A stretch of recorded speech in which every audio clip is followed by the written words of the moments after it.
Numbers పడాలి కదా. చెప్పండి నెంబర్స్ పడుతున్నాయి. Welcome to our channel Sullabandula Rammurthy one teacher. శ్రీరామ కళ్యాణం లోక కళ్యాణం అనటంలో సందేహమే లేదు.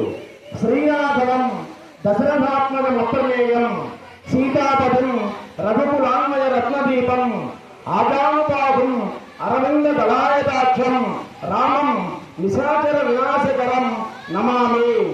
రాముడు ఎలాంటి వాడు అంటే బంధన భీముడు, ఆప్త జనబాంధవుడు, ఉజ్వల బాణతోన కోదండ కళాప్రజ భూతాండవ కీర్తికి రామమూర్తికి రెండవ సాటి దైవమిక లేడటంటూ గడగట్టు పేరిక దాండ నేను దమ్మును నెక్కి మత్త వేదముండము నెక్కిదాడను దాశరథి కరుణాపయోధిని అన్నాడు కంచర్ల గోపన్న భక్త రామదాసు.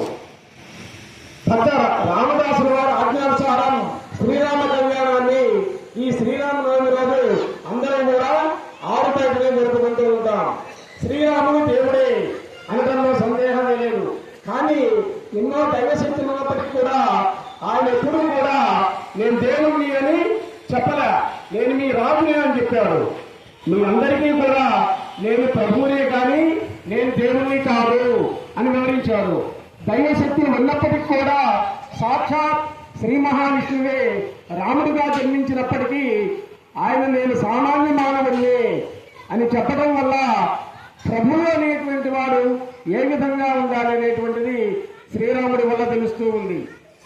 ఆదర్శ పది, ఆదర్శ రాజు, ఆదర్శ భ్రాత, ఆదర్శ శాసకుడు, ఆదర్శ శిష్యుడు రాముడే. అందుకే సామాన్య మానవుడైనప్పటికీ కూడా రాముడు దేవుడయ్యాడు. రామవారి గుడి అయినటువంటి ఊరంటూ ఎక్కడా ఉండరు. రామ విగ్రహవాన్ ధర్మ, మూర్తి భవించినటువంటి ధర్మమూర్తి ఆ శ్రీరామచంద్రమూర్తి అనటంలో సందేహమే లేదు. అయోధ్య వినాయోధ్య సాయోధ్య ఎక్కడ రాఘవ అని దశరథ మహారాజు అన్నాడు. శ్రీరాముడు లేనటువంటి అయోధ్య కానే కాదు. స్నేహం దయాంచ సౌఖ్యం చ ఇదివా జానకీమపి ఆరాధనాయ లోకస్య ముంచతో నాస్తి మే వ్యథ.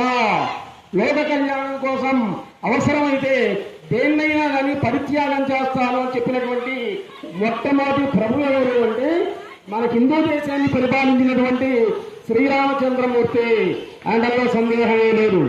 అప్పటికే విభీషణుణ్ణి రావణాసురుడి తర్వాత రాజుని చేస్తాను అని మాటిచ్చాడు.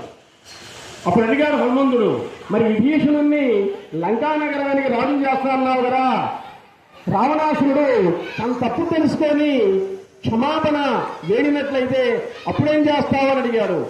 అప్పుడేమన్నాడో తెలుసా రాముడు, అవసరమైతే నా అయోధ్య నగరానికి రావణాసురుణ్ణి రాజుగా చేస్తాను అని చెప్పాడు. అంటే ఇచ్చినటువంటి వాడిని మాట తప్పనటువంటి ధురంధరుడు ఎవరంటే శ్రీరామచంద్రమూర్తి. అందుకే ఆయన దేవుడయ్యాడు. ఇంకా శ్రీరామ జననం అష్టమి కష్టం, నవమి నష్టం అంట. పునర్వసు నక్షత్రయుక్త నవమి నాడే శ్రీరాముని యొక్క జననం. ఎవరికి నష్టం?